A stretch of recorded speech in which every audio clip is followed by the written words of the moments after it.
Hey guys, out here in Kona, Hawaii today at Mountain Thunder Coffee. We're going to take a little tour of their facilities today, so stay tuned and hope you enjoy. Humans decided to jump on the bandwagon. Next thing you know, smashing this up, mixing it with animal fats. And that was like your first energy bar. So that's what humans did for several centuries until one day they were kind of fighting over it and they didn't want anyone to have the coffee, so they threw it into a fire. It smelled delicious. They just accidentally roasted coffee. So ever since about 1100, we stopped consuming it as a snack, and it's been a beverage. And it still grows in Ethiopia till this day. But now essentially anywhere around the equator, you're going to find some coffee growing. Between about 15 degrees north to south is our world coffee belt, or the tropics. On this island, we didn't make the cut. Here we are at 19 degrees north. When they first brought the coffee plant to Hawaii, it was a decorative plant. They wanted to beautify South Kona. It started to do very well here. So why does coffee love Kona so much? Oh my gosh, yes, very good. It's not a competition, there's no prizes, but you're right. So we're standing on an active volcano right now. The name of this one is called Hualalai, and that word means the shy one. Every morning, blue skies, not a single cloud in sight. Now if you go down to the beach later and you look back up, she's going to be hiding in the clouds, because every single day we get these clouds, this thick fog that rolls through here, and it's called the cloud forest for that reason. And the coffee trees love it. We've got sunny mornings, shady rest of the day, and elevation. But the most important thing is what we're standing on. The very mineral-rich soil here makes a nice, happy coffee tree. Have we all seen a coffee tree? You are going to start to notice these everywhere in Kona. Just in Kona, this 30-mile-long region, about 800 coffee farms. So we actually have many more on the island and even more in the state, but it's not Kona coffee. If it doesn't grow in this very specific soil region, that's actually defined by lava flows. So there's 800 coffee farms, but only about 20 processors. So we are going to get our coffee fruit from about 50 different farmers in the area. They bring the fruit to us, we buy the fruit from them, and then we turn the fruit into coffee. But since it's a fruit, we've got seasons, of course. So springtime we had flowers. The flower is a nice little white blossom, smells like a jasmine flower. Best thing about it is self-pollinating. But the bees love it. So we get bee farmers and coffee farmers together just to make it pure coffee blossom honey. And after the flowers drop, we get a lot of these green fruit starting. So summertime is green fruit, the end of the year, which of course, welcome to the second half of the year, guys. August through December is actually our harvest season, so we've already started harvesting coffee. But the most inconvenient thing about coffee is they just decide they're all going to ripen at different times. We got reds and we got greens. We only want red coffee fruit, those are ripe, and we're going to make the best coffee. So we can pick every single fruit off the tree. Very tedious process, and we're also very steep terrain. So even if we did bring in machines to some of the bigger farms, the machines damage the trees. And a coffee tree gives us fruit for up to 70 years. So we do not want to damage them. We're going to continue to handpick every single fruit. Now, a picker is going to pick about 30,000 of these in a day. That's what they're capable of doing. That's about 300 pounds. It does sound like a lot, but we need 2,000 fruit just for 1 pound of coffee. And that's what we get out of one tree in a whole year, is 1 pound of coffee per tree. So even though we have over 1 million trees in Kona, all of that production still gives us less than 1% of the world's coffee. It is a tiny output that we have here in Kona. And this fruit will start to ferment within about 24 hours. So all the coffee starts to be processed immediately. Once we get the coffee fruit, we take them and we just drop them in a tank of water. Call it a float tank. Anything that comes to the surface, not good for drinking, but we don't like to waste coffee. So we're going to scoop out those floaters and we still process them, and they will end up in those body products in the store. So we got lotions and candles and soaps and all those things that smell delicious. And the ones that go to the bottom will get vacuumed down and smashed. Like that. The machine does this. And there is your whole coffee fruit. Which one of you would like to pet it? There we go. Women are brave. Nice and slimy, huh? Just wipe it on your pen. Any other takers? That's the part you would eat if you want to. It is called mucilage, which to me kind of sounds like mucus. Now you're going to think about that when you're feeling it. You're welcome. And it's going to be a little sticky. It's full of sugar. All you have to do, you're hiding from me, is pop the fruit in your mouth, slurp off all the sliminess. It's pretty good. Tastes like a grape. And then you just spit out the seeds just like eating a cherry. Obviously, there's not much of it. Fun stuff, right? Ooh, very exciting. That one time you went to Hawaii and you pet a coffee fruit. Any other takers? had a great open or peeled it. Very fun, right? Okay, so now that you felt it, that's the one part we don't keep. So that is the coffee fruit. We are going to wash that off. We're going to take the coffee, throw it in a washing machine. It does a little rinse and spin cycle. We're going to clean off all the slime. And then our clean coffee seeds go in the sun for about 10 days. They get nice and crispy. And now we have this stage called parchment. So this is our washed and dried coffee seed. Now we can store it long term. And it got the name parchment because we got this crispy parchment paper on the outside. So we actually have to crack open the coffee seed. Oh look, another layer. We have to take that off too. So if anyone sees a diagram here, we take everything off until we get to the inside of the coffee seed. And for some odd reason, they named it a green bean. It's not a vegetable. It's not a bean, it's a seed, but that's okay. So this is what we roast. We're gonna put this in a roaster. It's gonna pop like popcorn and expand. And our finished coffee is always going to be a little bit larger, a little bit darker, but a lot lighter in weight. So we take 100 pounds of green bean and that'll give us about 83 or 85 pounds of finished coffee. It's a pretty wild process and I know it seems excessive, but we do this so much all over the world that coffee is now the second most traded commodity on our planet. Number one is oil, since someone else asks. And then after that we have coffee. Pretty crazy, right? Any questions? All right, awesome. We'll keep going. So that one fruit that I opened up, it was a very typical coffee fruit because we had two seeds side by side. About 95% of our harvest will look like that. But the other 5%, one seed eats his brother, steals all the flavor and caffeine, and then is born an only child. And that is what we call a pea berry coffee. So this guy's round because he didn't have to share the fruit with anyone. A little bit smaller and sweeter. Side by side you can kind of see the difference there. This will have a flat edge. And these are going to be more caffeinated.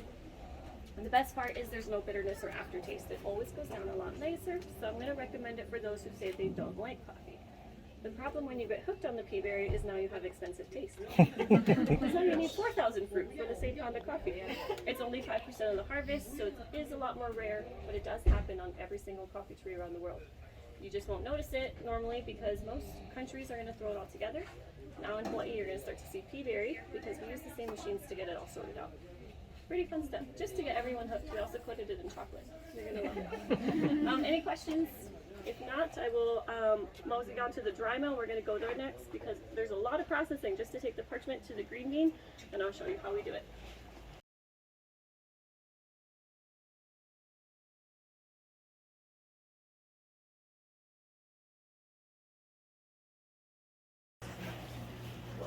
Right. Why is that? Just the right answer. Very good. So coffee comes off the tree already caffeinated. The longer we roast it, we're going to burn the caffeine out of it. So dark roast is always going to taste more intense and bold and strong and always has a little bit less caffeine than the light roast. So that being said, when it looks like this in this parchment stage, we've got a lot of caffeine in here, but we don't do anything in this stage. We take it off the drying deck, we sweep it into a massive super sack. This is going to hold in 1,000 pounds of parchment, and then we just let it rest for at least 3 months. It's going to go through an aging, kind of like wine. And then when we need more coffee, what we're going to do is just take that massive super sack and dump it in the ground here. Takes the elevator up to the first machine called a huller. It's like a big cheese grater. It's going to scrape off all the crispy, crunchy stuff on the outside. Now it's a little flaky. So next step is into a polisher here. So the polisher is kind of like a rock tumbler. It just doesn't move. It's just going to slam the seeds together to make sure all of this stuff really comes off. First two machines here just designated to removing the outer layer. Why do we need to take this off before we roast our coffee? It's going to catch on fire. Very good. Yeah, so it's a little flammable. We take this and throw it back on the farm as compost. And on this property here, we are growing 7 acres dedicated to organic farming. So there's our fertilizer. And now we've got a smooth, clean coffee seed. So we're going to sort them all by size next. Now, Kona coffee is known for the grading and sorting system that we do. We've been sorting coffee well over 100 years now. But before we had the machine, it was done by hand. It was a woman's job. So my looking coffee sherries, it wouldn't just have to sit and pick out all the largest coffee seeds. The worst part was they were instructed to throw the little round ones away. Nobody wanted the renter mutation, so pea berry used to get chucked. So we've come a long way. Now we got this cool machine, 8 layers of screens. I'll show you the top 3, because if you guys are like me, I think they look exactly the same. The difference is 1/64 of an inch. From each to the next. Really cool old rusty screens. Yeah. So all of our coffee seeds are super similar in size, but if we roast big one with little one burns faster, and we want the biggest for the best coffee. So top becomes private reserve. So we can't forget about our little pea berry. So if we skip to the bottom, I have too much coffee, guys, I'm sorry. Nothing sophisticated, but that's how we catch our pea berry. So after the screening process, we got to find someone from here. Well, let's say we take the coffee seed off the top. It's big, but it might be cracked or hollow, and we don't want that. We want the heaviest ones as well. So to find the weight of the coffee seed, we throw it on the gravity separator table. So we're going to look at this one next. So the heaviest ones are going to be the most flavorful, and that's what we're looking for here. So to find the weight, we throw it on this, which is like an air coffee table. Air comes up from the bottom, does a little bit of jiggling, just a little bit tilted like this. So trick question next. What's going to roll to the bottom? The heavy ones or the light ones? The light one? Very good, yes. So you're going to engineering girl. It's like a bag of chips where the crumbs trickle down to the bottom. The heaviest are going to go up this way. Good Kona coffee makes it onto the next stage. Anything that falls to the bottom, we call it Starbucks coffee. They're not good. But we don't process Starbucks here, we're too small. But anything that is low grade, we are going to send it off to someone who makes a Kona coffee blend. Have we heard of those? Do we like them? Very good. So it says 10% Kona coffee. You're going to see it in the airport, the hotel, the grocery stores. You're going to be like, oh, that's nice. What's the rest? 90% not Kona coffee, mystery. The 10% you got from our region was the rejects. So it's very phony, comes in a nice bag. If you accidentally already got one, just take it home and give it to the neighbor you don't like, okay? You're gonna hand that off, you have better taste, I promise. We have one more level of sorting to go through. Look at these, they're big and they're heavy. They're pretty solid. Now the only problem is they're also very colorful. So anything in here with white or yellow or orange is gonna give us a sour or bitter coffee. Can't have that, so we're gonna take this and run it through the color sorter. Pretty fancy, scans it with a camera. Anything that is not the perfect shade of green is gonna get punched out with a little puff of air, leaving us with just one color at the end. So this is our good stuff. This is what we're gonna keep for ourselves. We're gonna roast it, we're gonna package it right here. What do we do with these? Starbucks. So good. So the same company that does the blend is also gonna make a flavored coffee. So just to jazz it up with a little bit of caramel or coconut or mac nut, who knows, to enhance it. And you're gonna notice those flavored coffees usually come ground up because that's the easiest way to hide it all. Sneaky, right? It does get you somewhere though.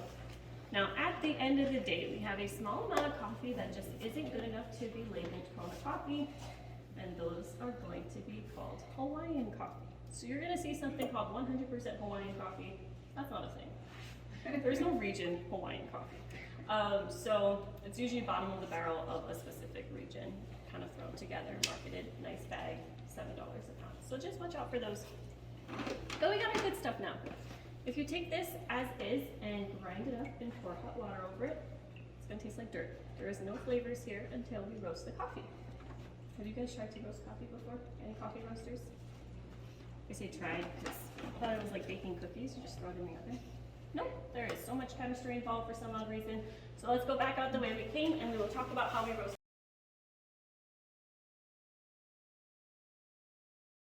Put in 1 extra minute. We got medium roast. Guess how much longer for dark roast? 1 more minute, very good. Yes, it happens super quickly. Your sugars will caramelize. Maybe we'll stop right about here. And oils are going to start to get released the longer you roast the coffee. The light roasted coffee looks dry. The darker espresso beans are very oily. So which one's better? Anyone you'd like it. There's no wrong answer. That's totally your preference.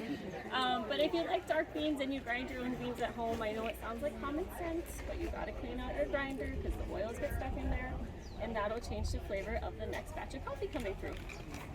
So, light, medium, dark, only 1 minute apart. Private reserve is our highest quality, so that's going to be that big one, the green one, and the heavy one. And we got that extra pot on the table. That last pot is called Hualalai Estate. So even though we get our coffee from about 50 different farms, figure all that one ourselves, and since it's our own coffee, we're a little adventurous. Remember the slimy stuff you felt? We don't wash it off. Let the sugar stay on there for about 14 hours. It infuses the seed with some of the fruity flavors and sweetness. So I thought it was going to be a sweet coffee. It's not. It's just a very smooth coffee. So that's kind of our summertime special. Anytime you see a coffee guide with the word estate on it, means it was all grown in one farm. Now, we roasted the coffee. What do we need to protect it from? Moisture and light. Very good. Moisture, light, and air. And hot and cold. So we don't put it in the fridge or freezer. Everything in our store, we roasted this month. So it's got a 1-year shelf life. When you open a bag of whole bean coffee, good for about 6 months. The only difference between whole bean and ground is your ground coffee is only going to last for about 3 months after it's open. Pound of coffee is about 64 cups, though. I think you guys can all go through 64 cups in 3 months. Awesome, perfect. Now you can forget everything I've told you. You're going to walk into the store and see Peaberry coffee. Don't get that for your friends or family, okay? You buy that for yourself or your tour guide. That's the good stuff. Now, I did mention the chocolate-covered peaberry. I just want you to remember one thing today. Eating 7 of those is 1 cup of coffee. Yeah, we don't do it after 3 p.m., okay? Only like 2. It is very addicting, and it is very easy to overdo, so just keep that in mind. Perfect. Okay, cool. Now, if anyone is interested in a self-guided tour, we have you sign a waiver that's on the picnic bench. It's going to be $10 per family, and you're going to pay for that in the gift store. We give you a little guidebook. It's going to be about a 10-minute walk. You just got to go down that big hill. You'll see some coffee trees and lava tubes along the way and a bunch of other plants. Worst part is you've got to come back up the hill, okay? So, only way out. Okay, cool. You guys ready for the quiz now? Do we ever put our coffee in the fridge or freezer? No. You guys are experts. We'll leave on that fabulous note. If you have any questions, come see me, and thanks for joining me today. Decaf, right? Decaf. You want to talk about decaf? Sure. Okay. Remember, after the color sorter, we have green beans. It's not that exciting. We take that and we put it into a chamber of just CO2. I don't remember this from chemistry class, but CO2 under pressure turns to a liquid. So we put it under high pressure, liquid CO2 binds to caffeine, slurps out the caffeine. Now we have liquid caffeine that gets sold to energy companies and almost decaffeinated coffee bean. Yeah, thank you guys. You'll see that in the store too. We got it all. Awesome. Does that affect the flavor or the taste? So that's like a natural way of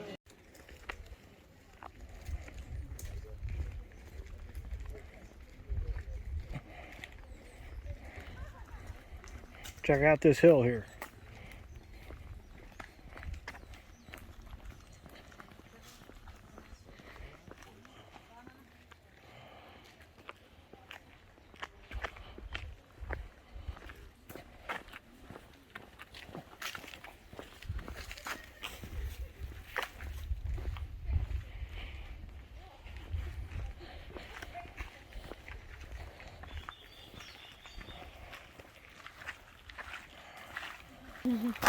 Hey Brett, say hi to YouTube.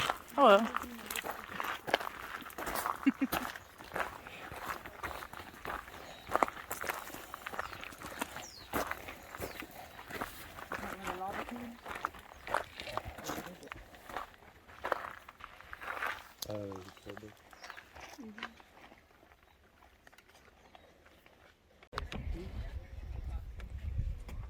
So this is a lava tube. It says it's about 40 by 60 foot and it was last erupted in 1801. You can see the ocean off there in the distance. Kind of hard to distinguish between the sky and the ocean. So here's some different types of coffee trees.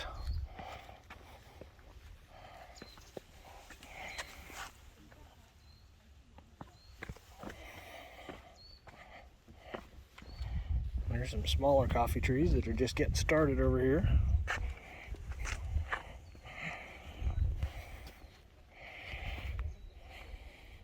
I tell you, agriculture is an interesting world to be a part of. There's so much that goes on that's considered agriculture that those of us in the States or certain parts of the States don't always get to see.